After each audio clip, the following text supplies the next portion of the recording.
고린도후서 8장 7절의 말씀, 오늘 보면 한 구절이고요. 이 한 구절을 통하여서 진짜 은혜는 흐릅니다 라는 제목으로 여러분과 함께 은혜를 나누려고 합니다. 여러분, 우리는 지난주에 3주 동안 마가복음 5장에 대한 말씀을 우리는 은혜를 받았습니다. 보내시는 은혜라는 제목으로 귀신 들림에서 고침을 받은 이 한 사람이 예수님께 동행을 요청했지만 예수님은 거절하셨다. 그리고 예수님은 거절하시면서 이렇게 말씀하셨죠. 이 사람한테 사명을 부어하십니다. 어떤 사명이었습니까? 집으로 돌아가 주께서 내게 어떻게 큰 일을 행하사 너를 불쌍히 여기신 것을 내 가족에게 알리라 라고 하는 사명을 주시죠. 그런데 이 사명은 이 귀신 들린 사람이 달가워하지 않을 수 있는 사명이었습니다. 왜냐하면 그 당시 예수님도 외면했던 마을 사람들인데, 예수님도 외면했던 마을 사람들이 내 발걸음을, 내 전도를 어떻게 생각할까라는 걱정이 들지 않았겠습니까? 그럼에도 불구하고 이름이 드러나지 않은 이 한 사람의 귀한 순종은 어떤 결과를 낳았다고요? 예수님께서 내 집으로 가족에게 돌아가라 말씀하셨는데, 꼭 이 사람의 귀한 전도 사역을 통하여서 사명의 완수를 통하여서 10고을, 10도시라는 이름의 데가볼리 전체가 예수님을 환영하는 도시로 변하게 되었다라는 말씀이었습니다. 우리는 이 말씀을 통하여서 그렇구나, 우리는 은혜의 소비자가 아니구나, 더 주세요, 더 주세요, 더 주세요 라고 하는 소비자가 아니라 우리는 은혜의 전달자구나 라는 것을 우리는 깨우치게 되었습니다. 혹시 여러분 중에 지난주 그렇지, 나는 은혜의 소비자로 살았나, 은혜의 전달자로 살고 있나 라고는 이 말씀 가운데 혹시 이런 고민이 생기진 않으셨습니까? 말씀을 들을 땐 참 결단이 잘 돼요. 그런데 돌아보면 목사님, 여전히 저는 제 중심입니다. 섬김이나 나눔이 은혜의 흐름처럼 자연스러운 것이 아니라 뭔가 억지로 해야 하는 것을 할 때처럼 느껴질 때가 많습니다 라고 하는 그런 고민과 고백이 있지 않습니까? 또 이런 고민도 있을 수 있어요. 목사님, 나눔도 봉사도 전도도 마땅히 해야 하는 건 잘 아는데 제 마음이 그렇게 쉽게 움직여지지 않습니다. 혹시 제가 받은 은혜가 좀 부족한 건가요? 아니면 제 신앙이 좀 잘못된 건가요? 라는 그런 고민을 하실 수 있다라고 생각을 합니다. 사실 이 고민은 굉장히 정직하고 하나님 앞에 건강한 영적인 고민이다라고 생각을 합니다. 은혜에 대한 감격은 있는데 그 은혜가 우리 안에 고여있고 우리 안에 멈춰 있는 것처럼 느낄 때 여겨지는 그런 고민입니다. 마치 2000년 전 고린도 교회처럼 말이죠. 여러분, 오늘 말씀을 읽으면서 어디서 많이 들었던 말씀인데 한 분이 계시다라면 2025년 8월 17일 주일 설교를 들어보시길 바랍니다. 그때 고린도후서 8장 1절부터 7절까지의 본문을 가지고 제가 설교를 진행을 했었습니다.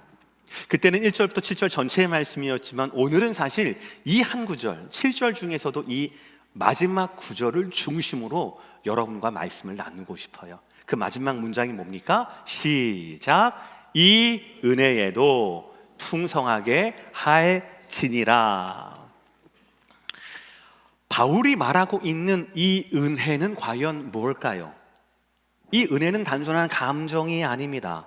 구체적인 나눔, 행동으로 이어지는 살아있는 은혜를 말하는 겁니다. 이 은혜라고 하는 것이 진짜 은혜는 흘러갑니다. 결코 그 은혜는 멈춰 있지 않습니다. 결코 그 은혜는 감동으로만 끝나지 않습니다. 진짜 은혜는 반드시 우리를 통하여 다른 사람에게로 흘러간다라는 것이에요.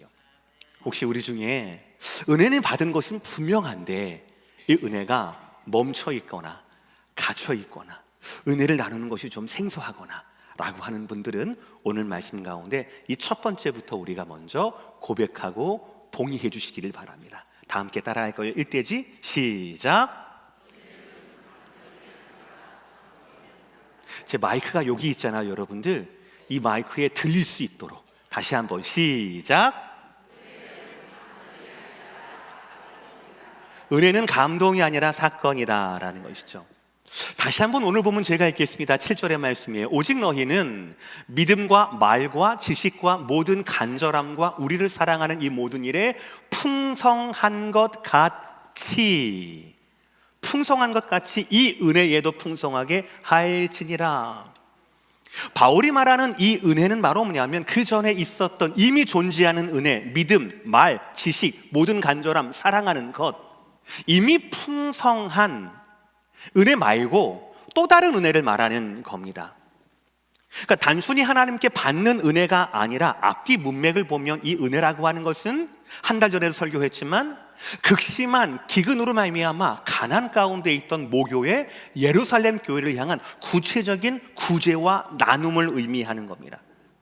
다시 말해서 그냥 하나님께 받는 은혜를 말하는 게 아니라 전달하는 은혜가 바로 이 은혜에도 풍성하게 할지니라의 이 은혜라는 겁니다. 은혜로 번역된 헬라어 카리스라고 하는 것은 그냥 단순히 호의, 친절을 넘어서는 개념입니다. 이 은혜, 특히 하나님의 은혜로 쓰이는 이 은혜라고 하는 것은 상대방의 존재 자체를 변화시키는 강력한 선물을 말하는 겁니다. 선물이긴 선물인데 그냥 받아도 그만 안 받아도 그만이라는 게 아니라 이거를 받으면 받은 사람의 인생이 변하게 되는 겁니다. 우리가 하나님께 받은 은혜는 바로 이런 은혜입니다. 하나님께 받은 은혜는 그냥 단순히 아유 외로웠는데 잘 됐네, 이민생을 참 외로운데 하나님의 은혜 주셔서 참 감사하네, 적적했는데 참 고맙네, 친구가 있어서, 이 정도가 아닙니다. 이것은 단순히 우리를 기분 좋게 만드는 것이 아니라 이것은 우리의 정체성을 바꾸는 것이고 우리의 흐려졌던 삶의 목적을 사명으로 다시 채우는 것이에요. 여러분, 우리 지난주에 봤던 귀신 들렸던 사람, 마가복음 5장에 그 사람 보시길 바랍니다. 이 사람은 무엇보다도 예수님의 은혜를 만났습니다. 자기에게 폭풍과 그리고 바다를 건너서 찾아오시는 예수님을 만났어요. 그 누구도 자기를 제어할 수 없었지만 예수님으로 말미암아 2,000마리의 군대 귀신이 떠나게 되는, 온전케 되는 옷을 입고 예수님 앞에 사람 구신하게 되는 놀라운 사건을 경험하게 됐습니다. 은혜를 경험하게 됐습니다. 그런데 그 은혜는 단순히 감동으로만 끝나지 않아요. 예수님, 당신 너무나 감동이에요, 만나게 된 게 너무너무 다행입니다 라는 것으로 끝나지 않습니다.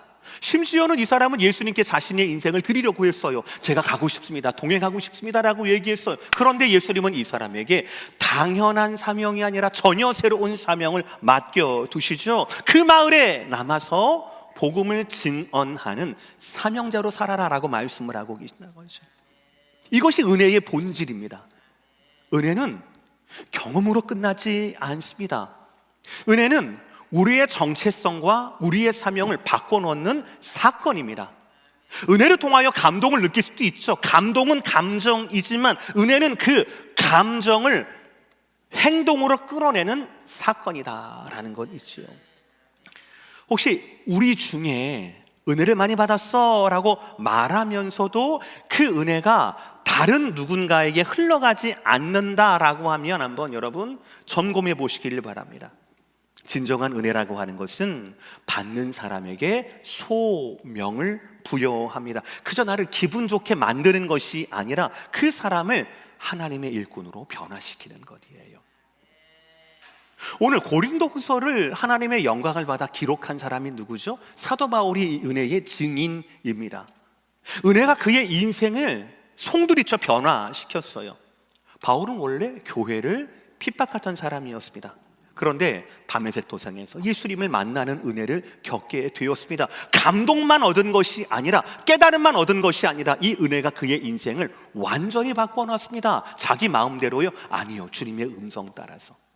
사도행전 9장 15절의 말씀 시작. 이 사람은 내 이름을 이방인과 임금들과 이스라엘 자손들에게 전하기 위하여 택한 나의 그릇이라. 은혜가 바울을, 사울 청년을 그냥 감동시킨 것이 아니었습니다. 은혜가 그의 정체성을 바꿨어요. 박해자에서 선교사로, 유대인 사울에서 이방인을 향한 바울이라고 하는 사람으로 바꿔놓은 겁니다. 여러분, 이것이 하나님의 은혜입니다. 감정만 남기고 사라지는 것이 아니라 부르심을 낳는 불꽃이에요. 분명한 흔적을 남기는 사건이란 말입니다. 성경 전체가 말하는 은혜가 이런 겁니다. 나를 파송하시는 부르심의 메시지가 바로 은혜라는 것이죠. 중국 선교, 해안선을 따라서 선교하는 것 말고 그 내륙을 선교했던 분, 그 아버지 허드슨 테일러라고 하는 분을 아실 겁니다. 영국에서 태어났어요. 19세기 초반에. 그리고 부흥을 경험했습니다. 청소년 시절에 하나님의 말씀에 붙들림 당했습니다. 그때 나이가 17살이에요. 청년이 아니라 청소년이라고 불러도 손색이 없는 17살. 그 감수성 예민한 시기 하나님 말씀과 은혜와 불을 받았어요. 그리고 중국 선교를 품었습니다. 참 대견하고 신기하지 않습니까? 우리 아이들이 그랬으면 좋겠다. 근데 청소년 시절에 받았던 이 은혜를 그는 감정적으로 소비하지 않습니다. 은혜를 받고 난 후에 자기 삶 전체를 하나님의 비전을 위하여, 특별히 중국 선교를 위하여 헌신하기로 합니다. 그때부터 중국어 공부와 의학 공부에 몰두를 합니다. 그래서 17살 때 하나님 만나고 난 후에, 은혜를 경험하고 난 후에 4년 동안 준비해서 마침내 21살이 되던 1854년 영국에서 배를 타고 중국에 도착하게 됩니다. 감정이 아니라 사건이 된 겁니다. 한 사람을 변화시키는 사건이 된 거예요. 근데 정작 중국에 도착했더니 반대가 심한 겁니다. 그 반대가 안팎으로 심한 겁니다. 그 당시 중국 사람들은 영국인들, 외국인들에 대해서 굉장히 싫어했습니다. 왜냐하면 아편 전쟁을 치른 지가 얼마 안 됐거든요. 그것도 이해가 됩니다. 그런데 심지어 허드슨 테일러 선교사님은 동료 선교사님한테까지 좀 약간 무시와 천대를 받았습니다. 왜냐하면 허드슨 테일러 선교사님이 받은 은혜는 내가 중국 사람들을 위하여서 복음을 전하려면 그 사람들과 같은 말, 같은 음식, 같은 복장, 같은 행동, 같은 집에서 살아야 되지 않겠는가? 라는 그런 믿음이 있었던 거예요. 그러니까 이분들은 이 허드슨 테일러 선교사님은 다른 동료 선교사랑 달리 자꾸 동화가 되기 위하여서 일부러 노력을 한 겁니다. 그런데 그 당시만 하더라도 제국주의적 선교 관념에 있었던 다른 동료 선교사님들은 이것을 보고 천박하다라고 평가절하를 하게 되었습니다. 그러니까 제대로 대접을 받지 못한 것이죠. 게다가 현지에서 건강이 악화가 됩니다. 본인뿐 아니라 5의 자녀 중에서 3명의 자녀를 잃게 되고요, 마리아라는 아내도 폐렴으로 인하여서 세상을 떠나게 되었다라는 것이죠. 만약에 하나님께 받은 은혜가 감정이었다라면, 순간을 흔드는 감정이었다라면 선교를 계속할 수 있었을까요?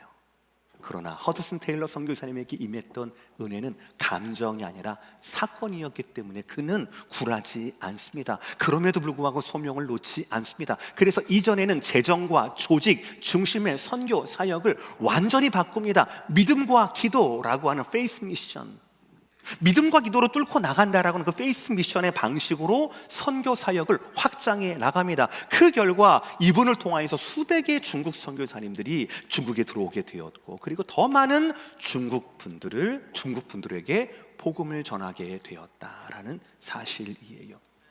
아마도 그 큰 중국 선교의 황금기 가운데, 그 영향 가운데 아마도 그때 당시 조선, 우리의 조국도 영향을 받지 않았을까?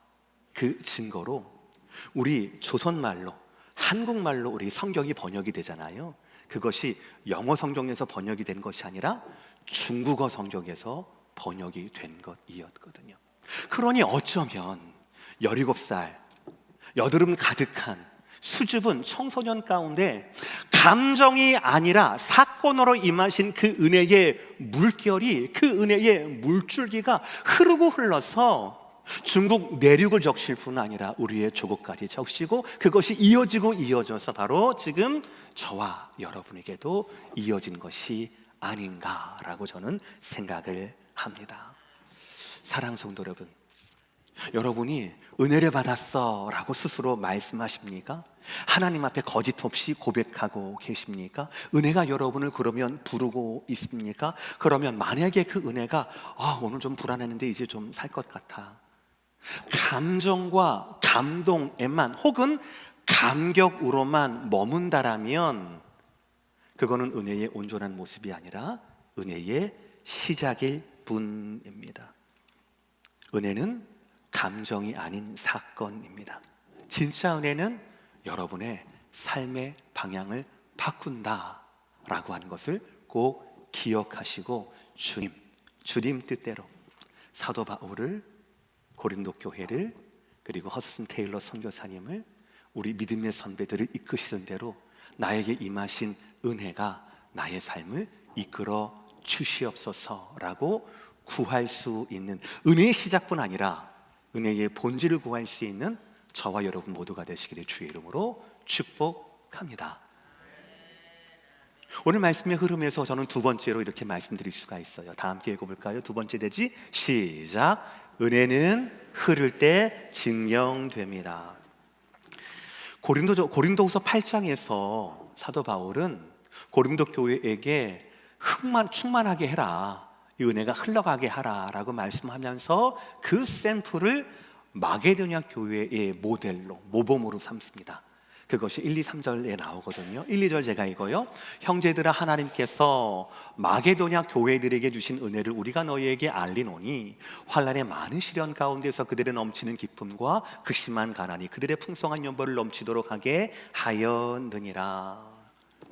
예배소나 다른 곳, 항구 도시 같은 곳은요, 그 당시 무역도 많았고 세금도 많았고 교회가 좀 풍족했어요. 근데 마게도냐 교회들, 가정교회거든요. 여기 내륙 쪽이었어요. 그러니까 뭐 기껏 해봐야 광산 뭐 이런 거, 거친 환경 이거니까 거기는 그렇게 좀 가난했어요. 그래서 그것을 뭐라고 합니까? 극심한 가난이라고 얘기를 합니다.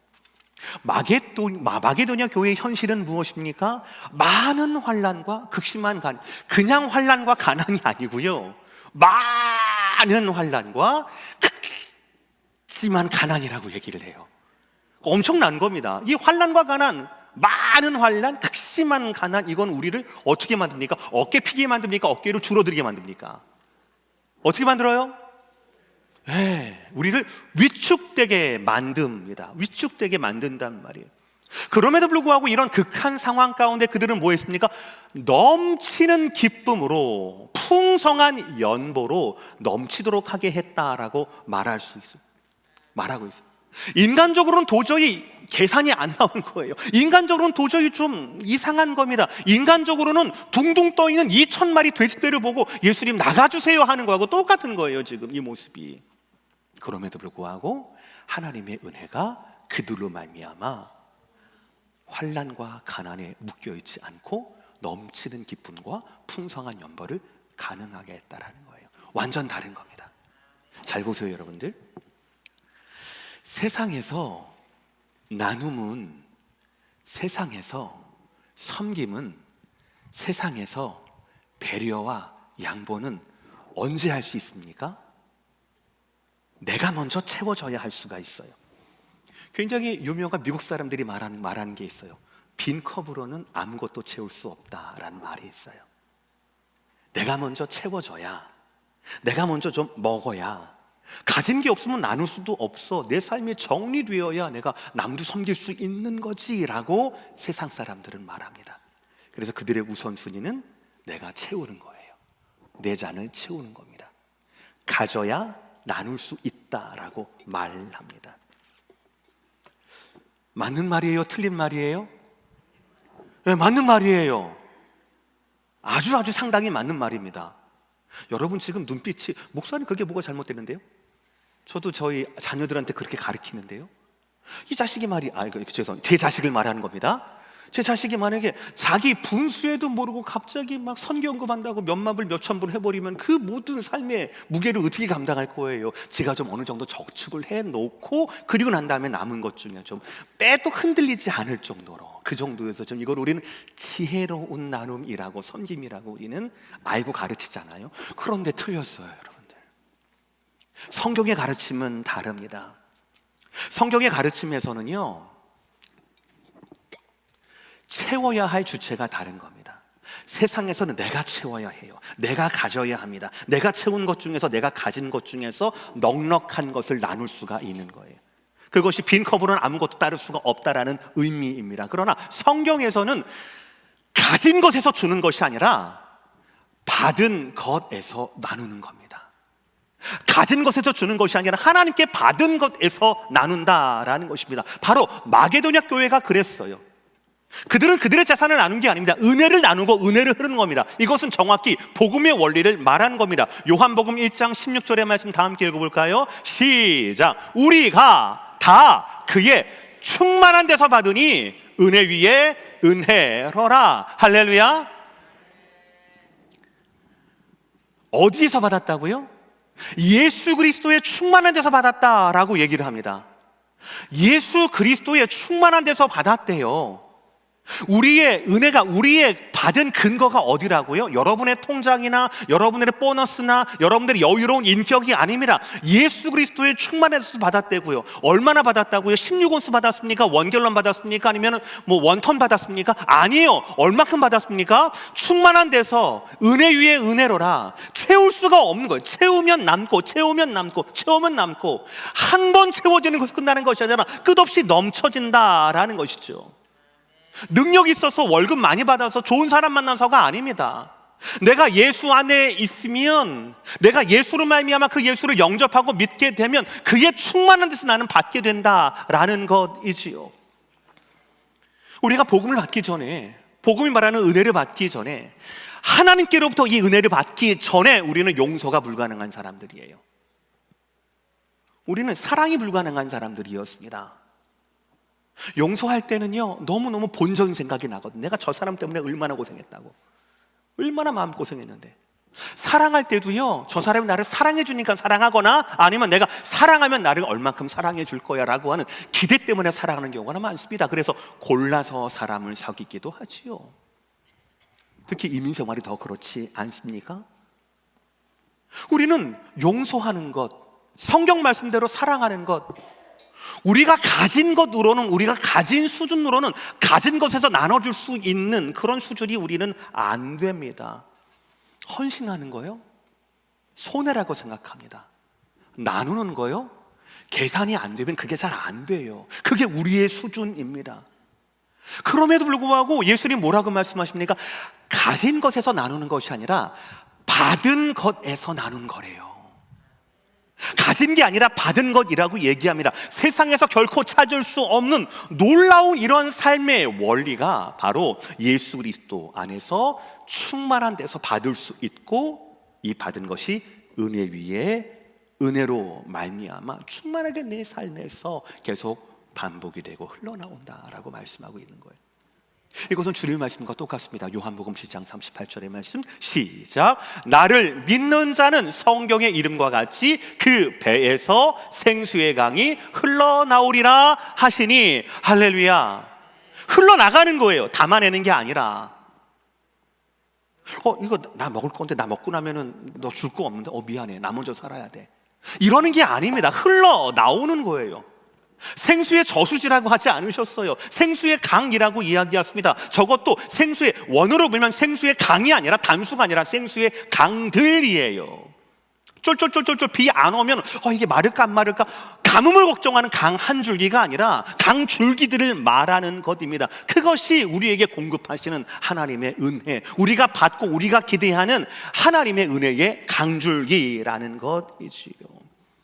사랑하는 성도 여러분, 지금 여러분이 받은 은혜는 여러분 안에 고여 있습니까? 아니면 어디를 향하여서 흘러가고 있습니까? 바라기는 여러분이 받은 은혜가 여러분의 가정 가운데, 여러분의 직장 가운데, 여러분의 이웃 가운데, 여러분의 모임과 여러 군데 가운데 늘 흘러나기를 주의 이름으로 축복합니다. 만날 때마다 밥 사라는 얘기 아니에요. 요즘 밥값이 얼마나 많이 올랐는데요. 그 시험 당하죠. 늘 웃어주시고 늘 받아주시고 그렇게 생각할 수도 있겠네요. 제가 지난주에도 말씀드렸죠. 늘 보는 사람인데 얼굴빛이 좀 어두워요. 그러면 무슨 일이 있나요? 혹시 제가 기도해 드릴 게 있을까요? 그렇게 말할 수 있고, 그런 이야기들을 신뢰하며 들을 수 있는 것, 그것이 바로 내가 받은 하나님에 대한 은혜가 이웃을 향하여 흘러가고 있다라는 것이죠. 기억하십시오. 은혜는 감정이 아닙니다. 순간을 흔드는 감정이 아니라 내 삶을 변화시키는 사건이고, 이 은혜가 흘러가면 이 은혜를 받는 사람도 변화시키는 하나님의 사건이라고 하는 것. 여러분께 감동을 주신, 은혜를 주신 하나님께서 여러분을 변화시킬 뿐 아니라 여러분의 이웃을, 옆 사람을, 가정을, 자녀들을 하나님의 은혜의 물줄기로, 그 생수의 강들로 변화시킬 줄을 믿으시기를 주의 이름으로 축복합니다. 마지막 세 번째 말씀이에요. 다 함께 시작. 은혜는 언제나 기쁨과, 제가 정말 사모하고 강조하고 싶은 말씀이에요. 고린도후서 8장 1, 2, 3절을 보면 마게도냐 교회에게 은혜가 흘러갔던, 가난하지만, 환난이 많았지만 그냥 가난한 게 아니라 어떻게 가난했다고요? 극심하게 가난했다고요. 그 마게도냐 교회가 하나님을 섬기는 데 있어서 특징이 두 가지가 나옵니다. 하나는 바로 뭐냐면 기쁨이에요. 뭐라고요, 여러분들? 두 번째는 뭐냐면 자발성이에요. 뭐라고요? 하나님의 은혜에 너무 큰 속성이에요. 기쁨과 자발성입니다. 넘치는 기쁨, 분에 넘치도록 자원하여라고 표현되어 있거든요. 그래서 말씀드린 겁니다. 은혜는 언제나 기쁨과 함께 온다라는 것입니다. 진짜 은혜를 받은 사람은 억지로 뭐를 하지 않습니다. 기꺼이 기쁘게 행합니다. 그래서 그 다음 구절, 그 다음 장, 오늘 말씀 다음 장 고린도후서 9장 6절을 보시면, 7절을 보시면 하나님은 즐겨내는 자를 사랑하신다라고 말씀을 하시는 거예요. 왜냐하면 하나님은 기쁨으로 드리는 자를 사랑합니다. 왠 줄 아십니까? 이 기쁨과 은혜의 본질이 같기 때문에 그래요. 흘러보내면서 아까워, 흐르지 않고 가둬뒀으면 내 건데, 이런 사람은 아무도 없어요, 사실은. 왜요? 충만한 데에서 은혜 위에 은혜를 받으니까 흐르면 흐를수록 더 많은 은혜를 내가 거치게 되거든요. 은혜는 억지로 흐르지 않습니다. 감격이 있기 때문에 자발성이 있고, 기쁨이 있기 때문에 기꺼이 드리는 겁니다. 자발성과 기쁨이 사라진 나눔은 은혜의 파이프가 연결되어 있기는 하지만 그 파이프가 막혀 있는 것과 똑같아요. 파이프는 있지만 파이프가 막혀 있는 거예요. 여러분, 만약에 생각해 보십시오. 사랑하는 사람이 있습니다. 선물을 줄 때 막 억지로 줍니까? 여러분, 손주가 있다고 줍시다. 생일 선물이에요. 근데 여러분, 있는 것 중에서 섭니까? 아니면 뭐 남이 뭐라고 하든 일단 카드를 긁고 봅니까? 저는 카드를 긁고 볼 것 같은데요. 네. 기쁘게 선물을 준비하게 되죠. 사랑하는 사람이 아프다고 줍시다. 병원에 데리고 갈 때 보험 먼저 전화하고 막 따지고 합니까? 아니요. 응급실 먼저 가서 고치려고 하죠. 왜요? 돈이 많으니까? 아니요. 사랑하니까요. 기꺼이 그렇게 한다라는 것이죠. 은혜도 마찬가지입니다. 하나님의 은혜를 진정으로 경험한 사람은 그 은혜에 대한 응답을 해야 하니까 나도 가만히 있을 수 없지, 이렇게 억지로 하지 않습니다. 왜요? 내가 사실은 그 은혜 받을 자격이 없는 거 너무나 잘 알거든요. 자격이 없는 자에게 주신 하나님의 일반적인 선물인데, 그 은혜 앞에 어떻게 우리가 기쁨과 감격으로 나아가지 않을 수가 있겠습니까? 우리 안에 있는 감격이 외적 행동으로 자연스럽게 기쁘고 기꺼이 흘러간다라는 것이죠. 마치 막힌 파이프가 뻥 뚫리는 것처럼 그 과정에 진정한 기쁨이 있고, 그 기쁨이 공동체마다 생명력을 전달해 준다라는 것이죠. 생수의 강들이 흐르는 것처럼 말이죠. 여러분, 혹시 여러분들이 섬기는 데 있어서, 여러분 섬기는 이웃들은 굉장히 다양할 겁니다. 여러분의 자녀들이 있을 수 있고, 가정이 있을 수 있고, 직장이 있을 수 있고, 여러분의 어떤 이웃들이 있을 수 있고, 뭐 PTA나 뭐 여러 가지들이 있을 수가 있어요. 그런데 다 다르시니까 그건 말고 우리가 공통적으로 같이 함께하는 신앙의 공동체, 교회를 한번 얘기해 봅시다. 교회에서 여러분이 은혜를 받고 은혜를 흘러가는데, 그렇죠? 어떤 마음으로 섬기고 있습니까? 어떤 마음으로 나눔을 실천하고 계신가요? 무엇을 나누니가 아니라 어떤 마음으로 하고 계시냐라는 거예요. 주일마다 예배를 준비하는 우리 찬양대 너무 감사하죠. 우리 예배위원들 너무 감사합니다. 예배를 준비하실 때, 옷을 입으실 때, 혹은 헌금을 준비하실 때, 주차 봉사를 하실 때, 보이지 않는 곳에서 주차 봉사 하시거든요. 보이지 않는 곳에서 지금 식사 봉사를 하시거든요. 설거지 같은 것도 담당을 하시거든요. 또 오늘 보니까 교구 예배, 목장 예배 굉장히 많은데, 그거 할 때마다 어떻게 합니까? 식사를 준비해야 되고, 날라야 하고, 또 하다못해 뭐지, 우리 과일이나 이런 뭐 떡이라도 이렇게 준비를 하셔야 되지 않겠습니까? 그 할 때 그 은혜에 대한 자발성과 기쁨으로 하고 있습니까? 아니면은 교구장님이 부탁했으니까 해야 되니까 그 교회 조직표에 이름이 있어서 내년에 내가 꼭 이름을 빼고 말이야, 이게 유일한 기도 제목이 되는 것처럼 해야 돼서 하시는 겁니까? 아니면 기꺼이 하고 계십니까? 사랑 성도로, 만약에 우리의 섬김과 나눔의 현장 가운데 기쁨이 사라졌다면 잘 들으십시오. 봉사를 멈출 것이 아니라 내가 받은 은혜의 본질을 점검하셔야 합니다. 하나님께서 주신 은혜인지 아니면 내가 만들어내는 인격과 내가 만들어내는 무엇인지를 여러분 아셔야 합니다. 억지로가 아니라 기꺼이, 하지 못해서가 아니라 기쁘게, 이것이 은혜에 대한 참된 응답이라는 것이죠. 결코 은혜는 우리를 억지로 막 콧대에서 끌지 않습니다. 비유를 하자라면 은혜는 우리를 뒤에서 밀어냅니다. 우리를 밀어줘요. 우리를 등에다가 힘들 때마다 의지할 수 있게끔 밀어낸다라는 것이죠. 그래서 언제나 은혜는 기쁨과 함께 온다라는 사실이에요. 사랑하는 성도 여러분, 은혜를 나누는 그 현장 가운데 여러분 기쁨이 함께 할 수 있도록 회복할 수 있는 귀한 은혜를 구하시는 저와 여러분 모두가 되시기를 주의 이름으로 축복합니다. 오늘 말씀 마무리하도록 하겠습니다. 여러분, 오늘 우리는 고린도후서 8장 7절의 말씀을 통하여서 은혜가 무엇인지, 그리고 은혜 가운데 우리가 어떻게 응답해야 되는지를 말씀을 나누었습니다. 기억하십시오. 은혜는 먼저 감정이 아닙니다. 감동받고 끝나는 것이 아닙니다. 하나님께서 우리 삶에 직접 개입하시고 우리의 삶의 방향을 바꾸시고 우리에게 사명을 부여하시는 감정이 아니라 사건이라고 하는 것, 흔적이 있는 사건이라고 하는 것. 그리고 은혜는 흘러야 진짜입니다. 가두면 안 돼요. 물도요, 가두면 어떻게 돼요? 그래요.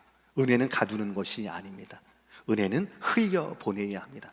다른 사람을 섬기고 나누는 그 자리를 통하여서 은혜는 우리 안에서 증명이 되고 완성되어 간다라는 것이죠. 섬김이 기쁨이 된다라는 말이 무슨 말인지 모르거든요. 그러나 섬기다 보면 섬김이 기쁨이 된다라고 하는 것, 그것을 우리는 깨닫게 된다라는 것이죠. 마지막 세 번째, 은혜는 무엇과 함께 합니까? 기쁨과 함께 온다라는 것이죠. 억지로 하는 것이 아닙니다. 진짜 은혜를 받은 사람은 기꺼이 자발적으로 그리고 기쁘게 반응하게 되어 있습니다. 물론 처음부터 그러는 것은 아니에요. 말씀드린 대로 하나님께 은혜를 받아야 은혜를 흘려보낼 수 있기 때문에 가장 중요한 것은 하나님, 저에게 이 기쁨이 동반된 은혜를 허락하여 주시옵소서. 세상이 목사라는 타이틀이 내가 교회 오래 다녔으니까, 내가 누구하고 친하니까 이런 것으로 말미암아 오는 섬김과 은혜가 아니라 예수 그리스도 십자가 사건으로 말미암아 오는 그 은혜를 내가 누리기를 원합니다. 다른 사람 위해 죽으시는 그 순간에도 다 이루었다라고 말씀하셨던 예수님의 복음의 사건의 은혜의 강이 내게도 흐르기를 원합니다라고 기도할 줄 알아야 한다라는 것이죠. 예수님께서 우리에게 주신 은혜는 그저 가슴 따뜻해지는 위로가 아닙니다.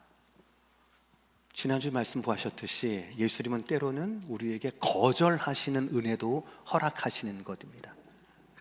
예수님의 은혜는 이야기가 아닙니다. 실제로 우리를 위한 사건이었습니다. 우리 죄를 용서하시고 우리를 자녀 삼으신 법적인 사건이었습니다. 십자가 죽음으로 우리 죄의 모든 책임을 그분이 담당하시게 되는 율법적인 사건이었습니다. 그리고 분명한 것은 그 은혜를 우리에게 주신 예수님께서 우리도 예수님처럼 이 은혜를 다른 이들을 향하여서 흘려보내시기를 원하신다라는 것이죠. 그러니 사랑하는 성도 여러분, 이제 우리도 이 은혜에 응답하셔야 합니다. 감정으로만 끝나지 않고 구체적인 실천으로, 억지로 하지 않고 기쁨으로, 내야만만 두지 않고 다른 사람에게 흘려보내는 삶으로, 그렇게 될 때 그야말로 우리의 공동체는, 우리의 교회는 은혜가 흐르고 은혜로 충만한 공동체가 될 것입니다. 여러분을 살리고 여러분의 가정과 교회를 생명이 충만하게 만드는 이 은혜의 흐름을 흐름 가운데 여러분 모두가 동참하시기를 예수 그리스도의 이름으로 축복합니다.